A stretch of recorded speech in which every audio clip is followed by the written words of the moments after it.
নমস্কার বন্ধুরা, আমি কোজাগরি আবারও চলে এসেছি তোমাদের সামনে একটা ভিডিও উপস্থাপন করতে। তবে আজ আমি যে সংক্রান্ত ভিডিও তোমাদের সামনে উপস্থাপন করছি সেটা হলো আজ অর্থাৎ আজ শনিবার মাঘী পূর্ণিমা তিথিতে সত্যনারায়ণ পুজো কমপ্লিট করার পর সত্যনারায়ণের পুজোর ব্রতকথা অবশ্যই শ্রবণ করতে হয়। যা না করলে পুজো কমপ্লিট হয় না। সেই ব্রতকথা সম্পর্কে তোমাদের বিস্তারিত বলবো, তবে চলো তার আগে একটু ইন্ট্রোটা দিয়ে ফেলি। বন্ধুরা, আমি ওমের মা চ্যানেলে তোমাদের আবারও সুস্বাগতম। আশা করি সকলে খুব ভালো আছো, সুস্থও আছো, আমিও আছি। চলো এবার শুরু করছি সত্যনারায়ণ পুজোর ব্রতকথা। মন দিয়ে শোনো সকলে। মথুরানগরে এক ব্রাহ্মণ বাস করতেন। তার সংসারে তার স্ত্রী ছাড়া আর কেউ ছিল না। ভিক্ষাই ছিল সেই ব্রাহ্মণের প্রধান জীবিকা। একদা ব্রাহ্মণ ভিক্ষাতে বেরিয়ে বহুদূর দেশে ঘুরে ঘুরে বেড়ালেন, কি কোথাও তিনি কিছুই পেলেন না। তখন একটি গাছের গোড়াতে বসে কাঁদতে কাঁদতে নারায়ণকে ডাকতে শুরু করলেন। বামুনের কান্না শুনে শুনে নারায়ণের হৃদয় গলে গেল। তিনি সেই ব্রাহ্মণকে পরীক্ষার ছলে ফকির বেশে দেখা দিলেন। বললেন, ঠাকুর, তুমি কাঁদছো কেন? বামুন বললেন, বাবু, দেখছি তুমিও ফকির। তোমার যা অবস্থা আমারও সেই অবস্থা। তাই বলি বাবু, তোমাকে দুঃখের কথা বলে কী লাভ? তখন ফকির বললেন, ব্রাহ্মণ, তুমি আমাকে সামান্য ফকির মনে করছো? পরে জানতে পারবে আমি কে। ব্রাহ্মণ বললেন, আমি খুব গরিব, ভিক্ষা করি আর স্বামী স্ত্রীতে খাই। আজ ভিনদেশে এসেও কোথাও কিচ্ছু পেলাম না, তাই কাঁদছি। ফকির বললেন, আমার কথা শুনো, তুমি সত্য পীরের পুজো করো, তবে তোমার দুঃখ দূর হবে। ব্রাহ্মণ বললেন, কি করে আমি সত্য পীরের পুজো করব? ফকির বললেন, এত রাগ কেন? সত্য পীর আর নারায়ণের কি কোনো প্রভেদ নেই? নামে মাত্র প্রভেদ। এই বলে ফকির নিজ মূর্তি ধারণ করলেন। ব্রাহ্মণ দেখলেন যে শঙ্খ, চক্র, গদা, পদ্ম চতুর্ভুজধারী সেই মূর্তি। ব্রাহ্মণ বললেন, আপনার প্রকৃত পরিচয় দিয়ে আমাকে ধন্য করুন প্রভু। পুনর্বার নারায়ণ ফকির রূপে ধারণ করে বললেন, ব্রাহ্মণ, আমি নারায়ণ, আমি পীর, আমি সব। ব্রাহ্মণ বললেন, যদি এই অধমকে দেখাই দিয়েছেন প্রভু, তবে বলুন কিভাবে আমি আপনার পুজো করব, তা আমাকে বলুন। তখন ফকির বললেন, পুজো পদ্ধতি শ্রবণ করো। আলপনা দিয়ে একটি 4 কোণা বেদি বাঁধবে, তার মধ্যে একটি পিঁড়ি পেতে পিঁড়ির ওপর একটি নতুন বস্ত্র, তার 4 কোণে 4টি এবং মধ্যখানে একটি মোকাম সাজাবে। প্রতি মোকামে একটি করে ফুল ও ফুলের মালা দেবে। পিঁড়ির এক পাশে একটি লোহার ঝুড়ি ও 4 কোণে 4টি পতাকা এবং 4টি তীর দেবে। পিঁড়ি সিঁদুর দিয়ে কোলে কিছু মাটি দিয়ে তার ওপর ধান ও তিল দিয়ে ঘট বসাবে। ঘটের গায়ে একটি পুতুল এঁকে ঘটের গায়ে জোড়া পান বা কলা দিয়ে তার গলায় ফুলের মালা দেবে এবং ঘটের পাশে শালগ্রাম শিলা রাখবে। এই পুজোর প্রধান নৈবেদ্য একটি কুচা, অন্য নৈবেদ্য 5টি শোয়া, 5 থেকে 6টা আড়াই পোয়া বা 5 পোয়া হিসেবে কাঁচা বা পাকা সিন্নি, অথবা 2 প্রকারের সিন্নি দেওয়া যায়, যেমন একটি মোকামে 5টি অখণ্ড পান আর 5টি সুপারি। পাকা সিন্নিতে বাতাসা দিতে হয়, তবে সেটি সাদা বাতাসা হতে হবে। একটি মোকাম, তার সাথে প্যাঁড়া, গুজিয়া, এলাচদানা, বরফি প্রভৃতি দিতে হবে। কাঁচা সিন্নিতে দুধ, গুড়, আটা, কলা এই সকল দ্রব্য প্রতিটি সম পরিমাণে দিয়ে একত্রে মিশ্রিত করলেই কাঁচা সিন্নি একেবারে তৈরি হয়ে যাবে। ব্রতকথা আত্মীয় বন্ধুবর্গ নিয়ে বেদির 3 ধারে ভক্তি ভরে বসবে। এইভাবে পুজো করলেই তার তাড়াতাড়ি মনোবাসনা পূর্ণ হবে। এই সব কথা বলে ফকির অদৃশ্য হলেন। ব্রাহ্মণের মনে ভক্তির ভাব হলো। নারায়ণকে উদ্দেশ্য করে প্রণাম করলেন এবং তার বাড়ির দিকে চললেন।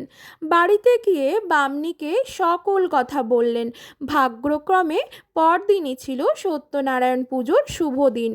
বামনি পরদিন তার প্রতিবেশীর কাছ থেকে ফুল ফল জোগাড় করে নিয়ে আসলেন।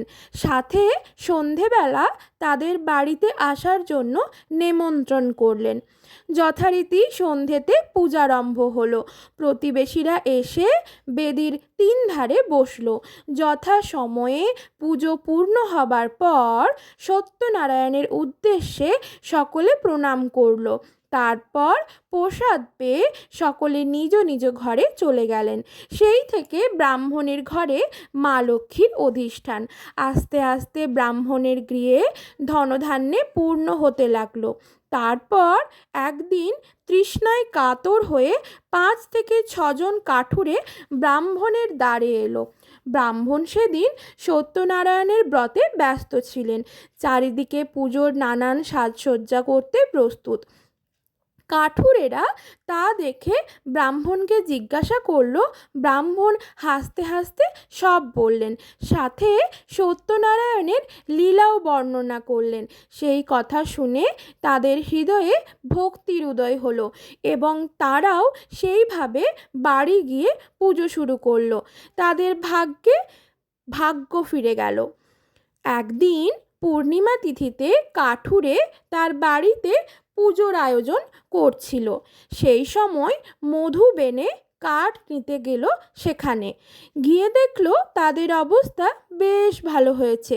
সে জিজ্ঞাসা করলো, হঠাৎ তোমরা কিভাবে বড়লোক হলে গো? তারা সত্যনারায়ণের মহিমা প্রকাশ করলো। তাই শুনে মধুর ভক্তি হলো। সে উদ্দেশ্য করে বলল, প্রভু, আমি কন্যা প্রার্থী। যদি দয়া করে আমাকে একটি কন্যারত্ন দেন তবে আমি যতদিন বেঁচে থাকব ততদিন আমি আপনার পুজো করব। সেই মানত করে মধু ঘরে ফিরে গেল। প্রভুর কি অপূর্ব লীলা! ভক্তের মনোবাঞ্ছনা পূর্ণ করলেন তিনি। তার একটি কন্যা হলো। নাম রাখা হলো তার কলাবতী। দেখতে দেখতে কলাবতী বড় হয়ে উঠল। মধু তার বিয়ের জন্য পাত্র খুঁজতে শুরু করলো। ভাগ্যদোষে মধু নারায়ণকে ভুলে যায়। নারায়ণের আর পুজো করা হতো না। অনেক খোঁজার পর একটি সুপাত্রের সাথে কলাবতীর বিয়ে দিল। বিয়ের আগে ঠিক ছিল মধু তার জামাই নিয়ে বাণিজ্যে যাবে।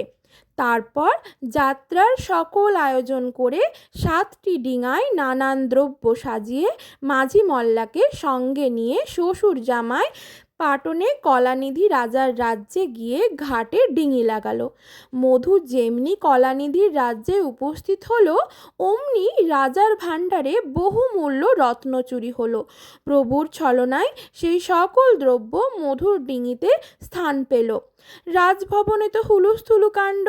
রাজা তর্জন গর্জন শুরু করলেন। চারিদিকে নগর রক্ষা করা অনুসন্ধান আরম্ভ করলেন। চোরের দেখা আর পাওয়া গেল না। তারা দেখতে পেল রাজভাণ্ডারের সমস্ত দ্রব্য সব মধুর ডিঙিতে আছে। তারা মধু এবং তার জামাইকে ধরে নিয়ে গেল রাজার কাছে। রাজা সব দেখে শুনে উভয়কেই প্রাণদণ্ড দিলেন, কিন্তু মন্ত্রীর অনুরোধে উভয়কে প্রাণদণ্ড দেওয়া হলো না, কিন্তু কারাগারে রাখা হলো। দেখতে দেখতে অনেক দিন অতিক্রম হবার পর মধুর স্ত্রী লীলাবতী আর কন্যা কলাবতীর দুর্দশার শেষ নেই। উভয়ের পতি নিরুদ্দেশ, গৃহে স্ত্রী নেই। প্রতিবেশীর বাড়ি গিয়েছিল কলাবতী। তাদের বাড়িতে সেদিন সত্যনারায়ণের পুজো ছিল। সে তখন ভক্তি ভরে মানত করল, হে সত্যদেব, তুমিও একমাত্র আমার ভরসা। তুমি আমার পিতা ও স্বামীকে এনে দাও। তারা গৃহে এলে আজীবন ধরে তোমার পুজো করব। ভক্তের ভগবান কলাবতীর কাতর শুনে আর স্থির থাকতে পারলেন না।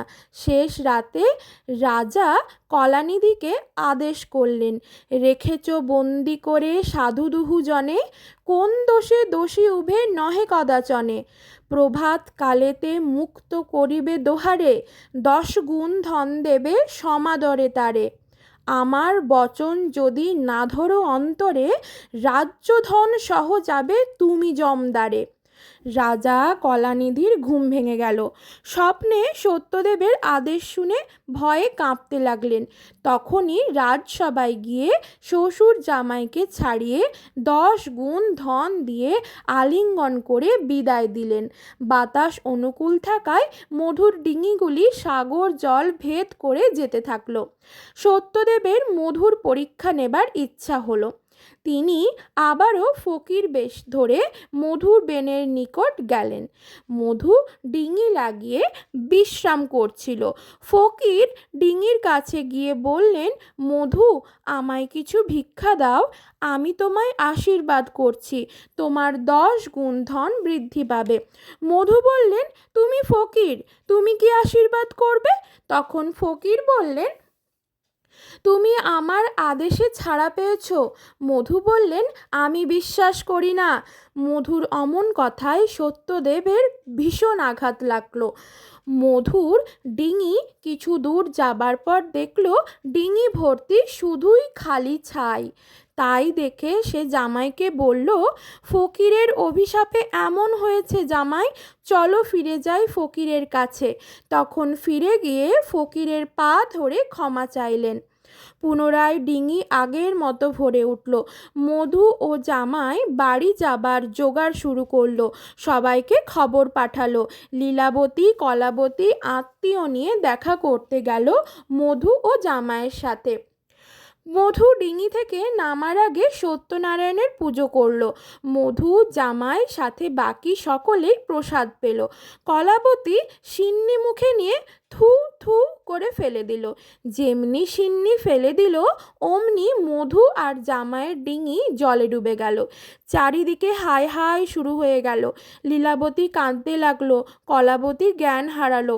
তখন হঠাৎ দৈববাণী হলো, আমার প্রসাদ কলা ফেলিল হেলায়, সেই হেতু পরে কলা এহেন দশায়, ভূমি হতে চাটি কলা প্রসাদ লইলে, পিতাপতি পুনঃ কলা পাইবে সকলে। তখন কলাবতীর জ্ঞান ফিরল। ভূমি হতে সেই ছিন্নি চেটে খেলো, সত্যদেবকে প্রণাম করলো। অমনি মধু জামাই জল থেকে উঠে ভেসে উঠল ভেলায়। মধু বাড়ি গিয়ে সত্যদেবের পুজো করলো। সমাপ্ত হলো সত্যনারায়ণ পুজোর ব্রতকথা। বন্ধুরা, যে সকল নারী পুরুষ সত্যনারায়ণের ব্রতকথা পড়ে বা পড়েন বা শ্রবণ করেন, তাদের কোনোদিনও ধন সম্পত্তির অভাব থাকে না, সর্বদা ধন সম্পত্তি পরিপূর্ণ থাকে। লক্ষ্মীনারায়ণের কৃপায় বাড়িতে কখনো অন্ন, বস্ত্র, অর্থের অভাব থাকে না। সত্যনারায়ণ পুজো যারা সম্পন্ন করলে আজ, তারা অবশ্যই সত্যনারায়ণের ব্রতকথা অবশ্যই শ্রবণ করবে, নইলে সত্যনারায়ণ পুজো সম্পন্ন হয় না। অন্তত পক্ষে সত্যনারায়ণের পুজো কথার ব্রতকথা যদি পড়তে না পারো, অবশ্যই শ্রবণ করবে। ভিডিওটি অনেক বেশি করে শেয়ার করো আপনজনেদের সাথে। যারা ভাবছো এখনও অবধি যে বাড়িতে একদিন সত্যনারায়ণের ব্রতকথা বা পুজো রাখবে, সেই দিন পুজো কমপ্লিট করার পর অবশ্যই সত্যনারায়ণের ব্রতকথা সম্পন্ন করবে। নারায়ণের হাতে একটি নীল অপরাজিতা ফুল দেবে এবং মা লক্ষ্মীর মাথায় একটি নীল অপরাজিতা ফুল দেবে। নারায়ণের বুকে অবশ্যই সাদা চন্দন সহযোগে একটি তুলসী পাতা দিবে। বন্ধুরা, সর্বদা চেষ্টা করবে লক্ষ্মী নারায়ণের একত্রিত কোনো ফটো নিয়ে পুজো সম্পন্ন করার। এর দ্বারা স্বামী স্ত্রীর বন্ধন সুদৃঢ় হবে। বাড়িতে কখনো অন্ন, বস্ত্র, অর্থের অভাব থাকে না। চিরকাল অর্থের ভাণ্ডার পরিপূর্ণ থাকে। বন্ধুরা, ভিডিওটি কেমন লাগলো অবশ্যই আমাকে জানিও। কমেন্টে লিখো জয় সত্যনারায়ণের জয়, জয় সত্যপীরের জয়, জয় মা লক্ষ্মী নারায়ণের জয়। সকলে খুব ভালো থেকো, সুস্থ থেকো, সাবধানে থেকো। আবারও আসবো নানান ভিডিও নিয়ে তোমাদের সেবায়। ভিডিওটি ভালো লাগলে প্রচুর পরিমাণে লাইক করো, শেয়ার করো আপনজনেদের সাথে। আমার চ্যানেলটি সাবস্ক্রাইব করা না থাকলে অবশ্যই সাবস্ক্রাইব করে দিও আর বেল আইকনটা দাবিয়ে দিও। সকলে খুব ভালো থেকো, সুস্থ থেকো, সাবধানে থেকো। আজ আসি।